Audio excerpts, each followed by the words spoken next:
Hello everyone, I am Ankit Kumar and I welcome you all to education circuit. और यदि आप एफकेट का एग्ज़ाम दे के आए हैं तो आई होप आपका एग्जामिनेशन बहुत अच्छा गया होगा। मुझे जो फीडबैक मिल रहा है बच्चों का वो बहुत ही अच्छा मिल रहा है।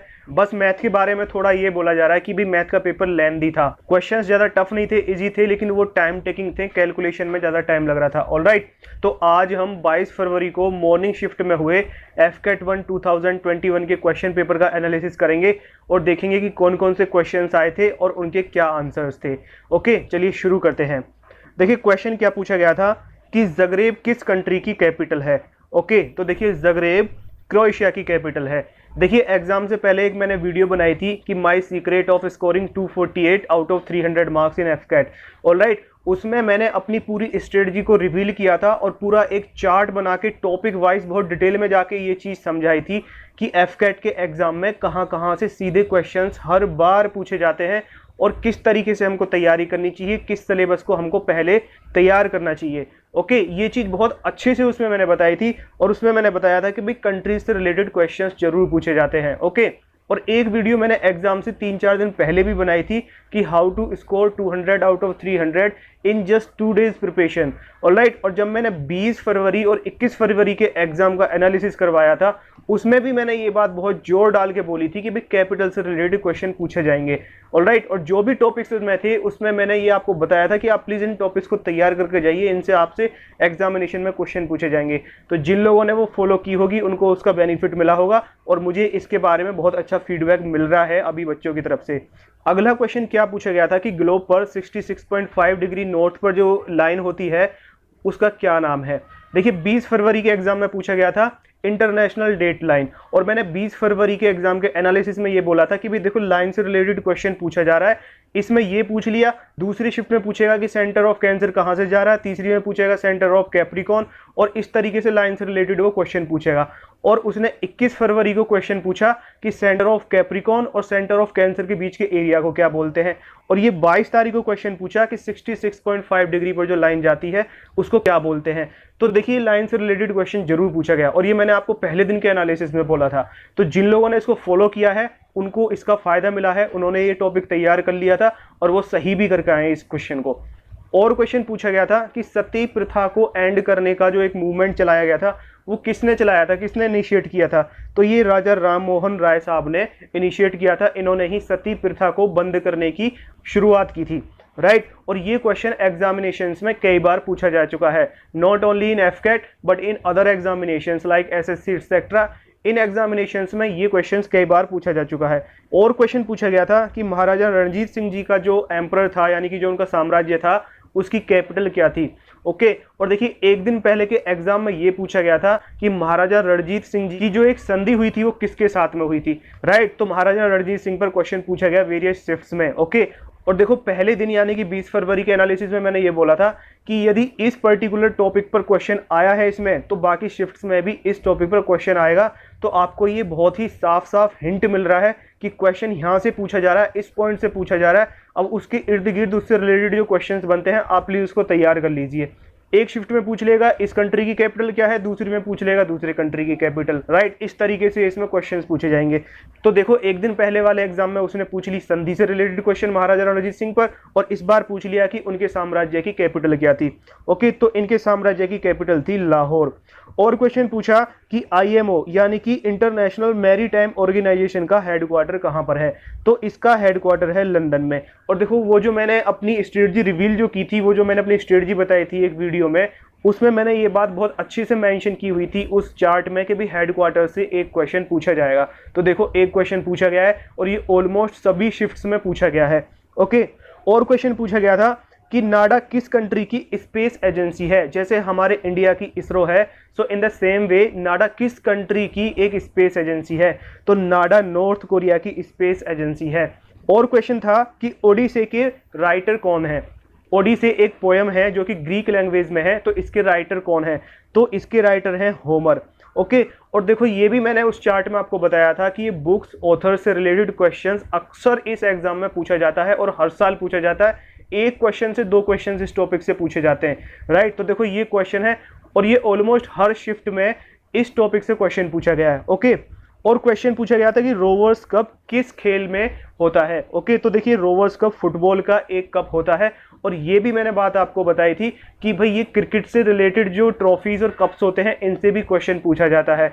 और ये मैंने 20 फरवरी के एनालिसिस में भी आपको बोला था कि देखो इससे क्वेश्चन पूछा जा रहा है, हर शिफ्ट में इस तरीके से क्वेश्चन पूछा गया है कि ये प्लेयर किस गेम से एसोसिएटेड है और ये ट्रॉफी किस खेल से संबंधित है, राइट। तो ये क्वेश्चन सेट पैटर्न के क्वेश्चंस होते हैं जो कि एफकेट में आते हैं, और ये मैंने आपको बहुत पहले बता दिए थे कि आप प्लीज इनको तैयार करके जरूर जाइए। ये हिस्ट्री ज्योग्राफी में ज्यादा अपना टाइम बिगाड़ने की जरूरत नहीं है, जो छोटे छोटे टॉपिक है आप इनको तैयार कीजिए, ये स्कोरिंग होंगे। ओके, ये आपको बहुत आसानी से मार्क्स दिलाएंगे। और क्वेश्चन पूछा गया था कि ओल्डेस्ट वेदा कौन सा है, तो ऋग्वेद ओल्डेस्ट वेदा है। और देखो उस वीडियो में जो मैंने अपनी स्ट्रेटजी बताई थी उसमें मैंने ये चीज़ बहुत क्लियरली बोला था कि इतिहास में यानी कि हिस्ट्री में जो क्वेश्चन पूछे जाते हैं वो इन्हीं से पूछे जाते हैं, डायनेस्टी से पूछे जाते हैं, और ये वेदा से रिलेटेड पूछे जाते हैं, और मॉडर्न हिस्ट्री में ये वायसराय और इनसे रिलेटेड क्वेश्चन पूछे जाते हैं। तो देखिए वेदा से रिलेटेड क्वेश्चन है, डायरेक्ट क्वेश्चन है आपके एग्जामिनेशन में। ओके, देखो जो एस्पिरेंट्स मेरे से जुड़े हुए हैं उनका मुझे बहुत अच्छे मैसेज आ रहे हैं इन सब चीज़ों के बारे में कि उनको एक प्रॉपर गाइडेंस मिल गई है, राइट। तो उन्होंने देखो बहुत अच्छा परफॉर्म किया है। यदि वो आपने वीडियो नहीं देखी है तो अगली बार जब आप एफकेट देने जाएं तो उसको जरूर देख के जाना। ओके, क्योंकि वो एक ऐसी स्ट्रेटजी है, ऐसा तरीका है जिसको कि टॉपर्स फॉलो करते हैं, right. By using that strategy I score 248 marks out of 300 in just 17 days preparation only. तो उसमें मैंने अपना एक्सपीरियंस शेयर किया था। और क्वेश्चन पूछा गया था कि भगवत दयाल शर्मा ये किस स्टेट के पहले सीएम यानी कि मुख्यमंत्री बने थे, तो ये हरियाणा के पहले मुख्यमंत्री बने थे। ओके, इसके अलावा क्वेश्चन था कि वेस्टवर्ड फ्लो रिवर यानी कि पश्चिम की ओर बहने वाली रिवर, इसका क्या नाम है, तो Narmada river westward flowing river है। ओके, देखिए ज़्यादातर जो रिवर है वो वेस्ट से ईस्ट की ओर फ्लो करती हैं, लेकिन नर्मदा एक ऐसी रिवर है जो ईस्ट से वेस्ट की ओर फ्लो करती है, राइट। और ये क्वेश्चन कई बार एग्जामिनेशन में पूछा जा चुका है as it is in various competitive examinations. और देखो ये भी मैंने आपको उस चार्ट में बताया था कि ये रिवर्स और डैम से रिलेटेड क्वेश्चन जरूर आएगा, एक क्वेश्चन जरूर आएगा, सभी शिफ्ट्स में आएगा। ओके, और देखो ऑलमोस्ट सभी शिफ्ट्स में ये रिवर्स से रिलेटेड क्वेश्चंस आए हैं। रिवर्स से रिलेटेड क्या क्वेश्चन पूछा है, ओरिजिन पूछ लिया है कि इसका ओरिजिन कहाँ है। और ये मैंने 20 फरवरी के एनालिसिस में आपको बोला था कि भी देखो रिवर के ओरिजिन से रिलेटेड ही ऐसा क्वेश्चन आ रहा है, सो दैट्स वाई रिवर पे क्वेश्चन पूछा जाएगा। इसमें ओरिजिन पूछ रहा है, वो सबसे लंबी नदी पूछ सकता है, कुछ और भी पूछ सकता है, लेकिन इस पर नदी पर क्वेश्चन जरूर पूछा जाएगा। और ऑलमोस्ट सभी शिफ्ट्स में रिवर पर क्वेश्चन पूछा गया। ओके, और क्वेश्चन था कि डिएगो गार्सिया कहाँ पर लोकेटेड है, तो देखिए ये इंडियन ओशियन में लोकेटेड है, और ये श्रीलंका और मालदीव की तरफ यदि हम नीचे को जाएं वेस्ट साउथ पोर्शन में 45 डिग्री पर जाएं और नीचे को, तो ये इंडियन ओशियन में थोड़ा नीचे जाके एक छोटा सा प्रायद्वीप है, ये डिएगो गार्सिया है, और ये ब्रिटिश टेरिटरी है। यदि आप मैप को स्टडी करते हैं तो ये बड़ा आसान है आपके लिए, आपने बहुत आसानी से सही कर दिया होगा। और क्वेश्चन था कि पहले एक्टिंग प्राइम मिनिस्टर कौन थे इंडिया के, तो देखिए 1964 में जवाहरलाल नेहरू जी की मृत्यु होने पर जो एक्टिंग प्राइम मिनिस्टर बने थे वो बने थे मिस्टर गुलजारी लाल नंदा साहब, और ये कई बार प्राइम मिनिस्टर बन चुके हैं भारत के। Okay, not for long term but for short term, but he has been appointed as a prime minister of India many times. और क्वेश्चन पूछा गया था कि 2016 के ओलंपिक गेम्स कहाँ पर हुए थे, और देखो एफकेट से 1-2 दिन पहले मैंने टॉप 10 क्वेश्चन फॉर एफकेट एग्जामिनेशन की 2-3 वीडियोज कराई थी। ओके, और उसमें मैंने खूब इम्फेसाइज करके बोला था कि भाई इससे ये क्वेश्चन आएगा, इससे क्वेश्चन आएगा, और मैंने रिपीटेडली ये क्वेश्चंस उन वीडियोस में कवर करे थे। और देखो ये सीधा क्वेश्चन है वहाँ से, और ये जो मैंने अपनी स्ट्रेटजी आपको बताई थी उसमें भी चार्ट में मैंने ये कवर किया हुआ था कि भाई ये वेन्यू से रिलेटेड क्वेश्चंस अक्सर आते हैं। और देखो इस बार जो ये एफकेट में स्पोर्ट्स के वेन्यू से रिलेटेड क्वेश्चंस आ रहे हैं वो पास्ट से रिलेटेड आ रहे हैं, यानी कि जो इवेंट्स हो चुके हैं, अपकमिंग के नहीं। अक्सर एग्जामिनेशन में अपकमिंग इवेंट्स से पूछे जाते हैं, लाइक कॉमनवेल्थ गेम्स कहाँ पर होंगे, ओलंपिक गेम्स कहाँ पर होंगे, लेकिन इन्होंने पुराने पूछे हैं। ओके, पहले वाले, या फर्स्ट टूर्नामेंट कहाँ पर हुआ था, जैसे कि फीफा वर्ल्ड कप कहाँ पे हुआ था, एक शिफ्ट में ये पूछा, और इससे पहले की शिफ्ट में पूछा था कि क्रिकेट वर्ल्ड कप पहला कहाँ पर हुआ था। ओके, 1975 में हुआ था। तो इससे देखिए आपको हिंट मिल जाना चाहिए कि कहाँ से कैसे क्वेश्चन पूछा जा रहा है। तो पहले दिन यानी कि 20 तारीख के पेपर के एनालिसिस में मैंने ये बताया था कि भाई इस पॉइंट से क्वेश्चन पूछा जा रहा है कि सबसे पहले वाला, तो ये आपसे पूछा जाएगा, आप प्लीज इनको तैयार कर लीजिए, राइट। जो तैयार करके गए थे उनका ये क्वेश्चन सही हो गया है। ओके, तो देखिए ओलंपिक गेम्स 2016 में रियो डी जेनेरियो ब्राजील में हुए थे। और क्वेश्चन था कि पहली इंडियन वुमेन जिन्होंने कि पैरा ओलंपिक में मेडल जीता है, तो ये है दीपा मलिक जी, और ये एक स्विमर हैं और इन्होंने काफ़ी सारे मेडल जीते हैं, इनकी बहुत ही बढ़िया परफॉर्मेंस रही है। तो ये पैरा ओलंपिक में मेडल जीतने वाली पहली भारतीय महिला है। इसके अलावा क्वेश्चन क्या पूछा गया था कि पहला फीफा वर्ल्ड कप कहां पर कंडक्ट कराया गया था, तो ये 1930 में उरुग्वे में कंडक्ट कराया गया था, राइट। तो देखो ये पहले वाले से रिलेटेड क्वेश्चन पूछे जा रहे हैं, क्रिकेट का पहला वर्ल्ड कप, फीफा का पहला वर्ल्ड कप।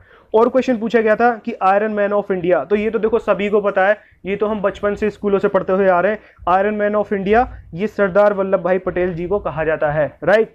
और देखो क्वेश्चन था ब्राउन ओर से रिलेटेड कि ब्राउन ओर में क्या पाया जाता है, 4 ऑप्शंस दिए हुए थे, तो उनमें से लाइमोनाइट इसका आंसर है, ब्राउन ओर में लाइमोनाइट पाया जाता है। और था स्टेमी, ये किस खेल से रिलेटेड है, यानी कि किस स्पोर्ट से एसोसिएटेड है।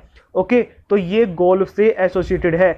और देखो ये बात मैंने वो अपनी स्ट्रेटजी वाली वीडियो में भी बताई थी, और 3-4 दिन पहले जो मैंने एफकेट क्रैक करने की स्ट्रेटजी बताई थी उसमें भी बताई थी, और ये पहले दिन के एनालिसिस में भी बताई थी, दूसरे दिन के भी एनालिसिस में बताई थी, और जो मैं अपनी नॉर्मल वीडियोस कवर कराता हूँ उसमें भी मैंने ये बताई थी कि ये स्पोर्ट्स की जो शब्दावली होती है, यानी कि जो टर्म्स होती हैं, इनसे अक्सर क्वेश्चन पूछा जाता है एफकेट में, और एक क्वेश्चन जरूर पूछा जाएगा। तो देखिए लगभग हर शिफ्ट में ये क्वेश्चन पूछा गया है। ओके, अगला क्वेश्चन देखो क्या पूछा गया है कि मुगल काल में रेवेन्यू कलेक्शन जो आदमी करता था उसका क्या होता था, यानी कि क्या उसका नाम था।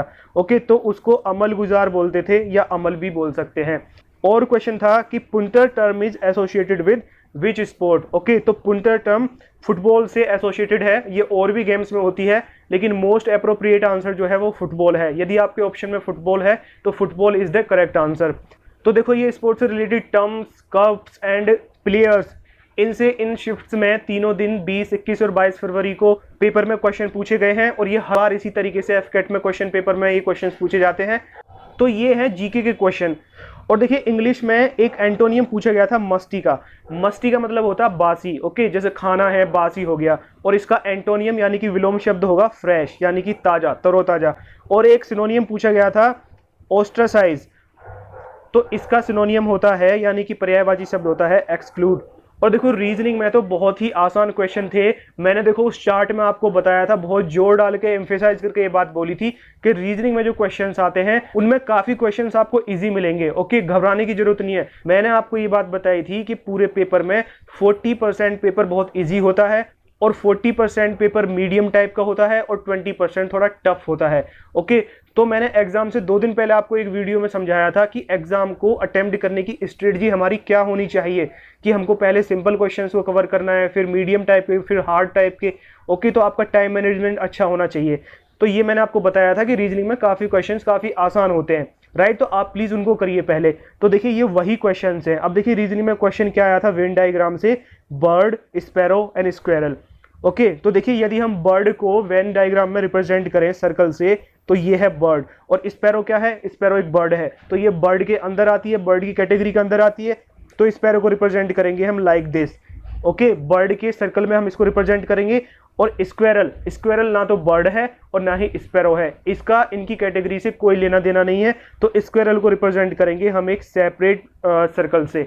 तो आपके ऑप्शन में इस तरीके से दिया हुआ होगा, और यदि ये दिया हुआ है तो ये आपका आंसर होगा। ओके, और क्या पूछा था, नेवी, कोमोडोर और कैप्टन। अब देखिए यदि हम नेवी को रिप्रेजेंट करें इस सर्कल से, तो ये नेवी है, और कोमोडोर क्या है, कोमोडोर नेवी की एक रैंक है। ओके, तो कोमोडोर नेवी के अंदर आएगा, राइट। और यदि हम कैप्टन की बात करें तो देखो कैप्टन की रैंक नेवी में भी होती है और आर्मी में भी होती है।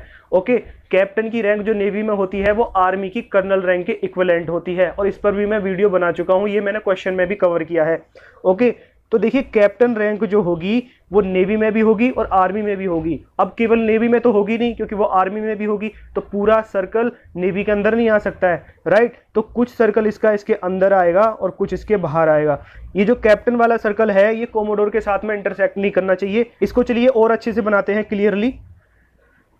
ये है नेवी और ये है कोमोडोर, राइट, और ये होगा कैप्टन।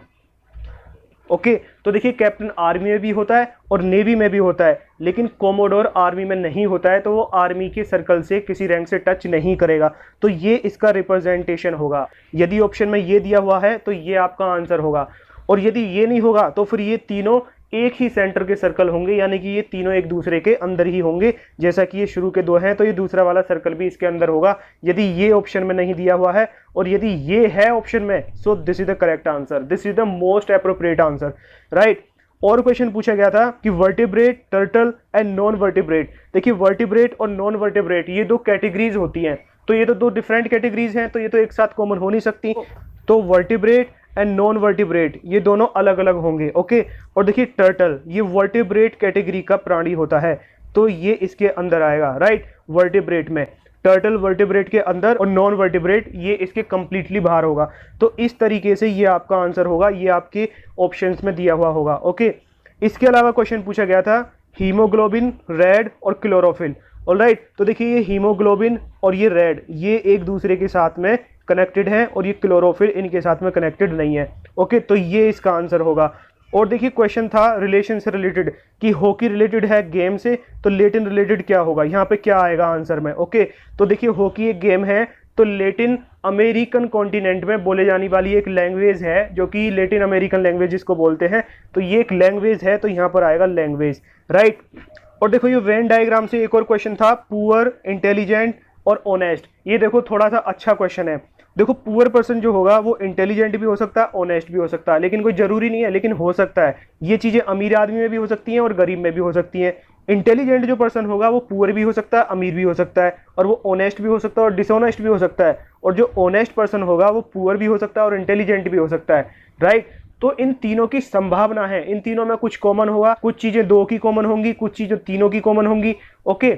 तो इसको देखो कैसे रिप्रेजेंट करेंगे। यदि पुअर को रिप्रेजेंट हम इस सर्कल से करें तो देखो इंटेलिजेंट जो लोग होंगे वो पुअर भी हो सकते हैं और रिच भी हो सकते हैं, तो सभी तो पुअर नहीं होंगे और सभी रिच नहीं होंगे, ओके। तो देखो इस तरीके से होंगे। ये जो इसमें ये जो कॉमन एरिया है इसके जो लोग हैं वो पुअर और इंटेलिजेंट दोनों हैं, ओके। ये वाले जो लोग हैं ये केवल पुअर हैं, इंटेलिजेंट नहीं है। ये वाले लोग केवल इंटेलिजेंट हैं, ये पुअर नहीं है, ओके। और यदि हम ऑनेस्ट को रिप्रेजेंट करें तो ऑनेस्ट कुछ इस तरीके से बनेगा, और ये वाले जो लोग हैं ये केवल ऑनेस्ट होंगे, राइट। तो ये आपका करेक्ट आंसर होगा। तो देखिए सारे वेन डायग्राम के जो क्वेश्चंस हैं all are very very simple, okay. और देखो मैथ में भी बिल्कुल वही हुआ है जो मैंने आपको बताया था अपनी वो स्ट्रेटजी वाली वीडियो में, राइट। मैंने तीनों वीडियोस में आपको ये बात एम्फेसाइज करके बताई थी कि भी मैथ में इन टॉपिक से सेट पैटर्न के क्वेश्चंस आएंगे, और ये भी बताया था कि इस फॉर्मूला पे क्वेश्चन आएगा, और क्वेश्चन का टाइप भी बताया था कि ये क्वेश्चन आएगा, इस तरीके से क्वेश्चन आएगा। तो देखो वही आया है। मैंने आपको बोला था कि एवरेज के फॉर्मूले पे हर बार एफकेट में क्वेश्चन आता है 1 से 2 हर बार, ओके। और क्वेश्चन इस तरीके से होगा कि यदि किसी क्लास में 30 स्टूडेंट्स हैं और उनका एवरेज वेट 55 है, और यदि उनमें एक स्टूडेंट आके और ऐड हो जाता है जिससे कि उनकी संख्या 31 हो जाती है, तो एवरेज वेट 55.5 हो जाता है, तो वो नए वाले स्टूडेंट का वेट क्या है, ओके। सिंपल सा एक फॉर्मूला है, उससे इसका आंसर आएगा। और ये पहले वाली यानी कि 20-21 तारीख की जो शिफ्ट हुई थी उसमें रनआउट से पूछ लिया उसने, टोटल रन बटे नंबर ऑफ इनिंग्स और एवरेज, तो उसमें उसने नंबर ऑफ इनिंग्स पूछ लिया। एक फॉर्मूला बड़ा सिंपल सा फॉर्मूला है, इस पे हर बार क्वेश्चन आता है, और देखो इस बार इस पर क्वेश्चन आया है। और जो बच्चे मुझे फॉलो कर रहे थे जिन्होंने ये वीडियोस देखी हैं, अब उनका बहुत अच्छा फीडबैक मिल रहा है मुझे, राइट। तो देखो इससे क्वेश्चन आया था, ओके। और देखो ये वर्क से रिलेटेड भी मैंने आपको बताया था, बहुत एम्फेसाइज करके मैंने बताया था कि ये जो क्वेश्चंस हैं इनसे 2-3 क्वेश्चंस आते हैं, जैसे कि ए किसी काम को इतने दिन में करता है, बी इतने दिन में करता है, दोनों मिलकर करें तो कितने दिन में करेंगे, राइट, इस तरीके से। और ये प्रॉफिट एंड लॉस से भी मैंने आपको बताया था कि profit and loss and simple and compound interest, इनसे बहुत क्वेश्चन आते हैं, इनसे 3-4 क्वेश्चन पूछे जाते हैं 18 में से। और देखो ये तीनों दिनों की वेरियस शिफ्ट्स में कई क्वेश्चन ऐसे पूछे गए हैं जो एफकेट के प्रीवियस ईयर्स के क्वेश्चन पेपर से डायरेक्ट थे, जैसे कि 21 फरवरी के एग्जाम में पूछा गया था कि पंचतंत्र के राइटर कौन थे। ये क्वेश्चन एफकेट 1 2018 का डिट्टो क्वेश्चन है, रिपीटेड क्वेश्चन है, ओके। और एक क्वेश्चन ये भी पूछा जाता है पतंजलि के राइटर कौन थे, राइट। तो ऐसे मेनी क्वेश्चंस इसमें रिपीट हुए हैं। और देखिए ये एफकेट एग्जाम के प्रीवियस ईयर्स के जितने भी जीके के ऐसे इंपॉर्टेंट क्वेश्चंस हैं, इन सभी पर मैं एक वीडियो बनाऊंगा, जिससे कि आप अगली बार जब एफकेट देने जाएं तो आपको इनका बेनिफिट मिले, तो सभी क्वेश्चंस का कलेक्शन आपको कुछ मिनटों की एक वीडियो में मिले, राइट। तो आप ये वीडियो मिस ना करिए बिल्कुल भी, और जिससे कि आपकी वीडियो मिस ना हो, इस चैनल के साथ में आप कनेक्ट हो जाइए। इस बार तो देखो मुझे टाइम नहीं मिला था आपके लिए कंटेंट प्रोवाइड कराने का, राइट, लेकिन अगली बार आई एम डेड श्योर कि मैं आपके एफकेट की बहुत अच्छी तैयारी कराऊंगा। अगली बार मैं आपको टाइम टू टाइम सारा कैटेगरी वाइज कंटेंट प्रोवाइड करवाऊंगा, राइट। तो हमारे साथ में जुड़े रहिए, ओके। और देखो जिनका एग्जाम ये अच्छा गया है बहुत अच्छी बात है, एसएसबी की तैयारी करिए और अगले एफकेट की तैयारी करिए। और जिनका ये एग्जाम अच्छा नहीं गया है तो इस एग्जाम से प्लीज कुछ सीखिए और अगले अटेम्प्ट के लिए आप अच्छी तैयारी कीजिए। ओके, और देखो वो मैंने जो वीडियोस बनाई हैं जिनके बारे में मैं आपको बता रहा था, उसमें मैंने अपना एक्सपीरियंस शेयर किया है आप लोगों के साथ में, तो दूसरे के एक्सपीरियंस से भी कुछ लर्न करना चाहिए। ओके, आप देखो गलती करोगे, एग्जामिनेशन फेस करोगे, उसमें फेल होगे, फिर तब आप एक्सपीरियंस लोगे कि भाई यहाँ से ऐसे क्वेश्चंस आते हैं। इससे बढ़िया है कि जो आपसे पहले एक्सपीरियंस ले चुका है, वो जो अपना एक्सपीरियंस शेयर कर रहा है उसको फॉलो कीजिए आप। ओके, और देखो प्रूफ अब आपके सामने है ही। और कट ऑफ की बात करें तो कट ऑफ आपकी 150 से 160 के बीच में जाएगी, तो ज़्यादा घबराने की जरूरत नहीं है। यदि आपका इस रेंज में स्कोर आ रहा है so it is well and good, और यदि नहीं आ रहा है so please prepare for next time. Okay, और अगली बार हम आपकी बहुत अच्छे से तैयारी कराएंगे, राइट। तो हमारे साथ में जुड़े रहिए and all the very best for your SSB and upcoming examinations, and that's all for today. Bye bye.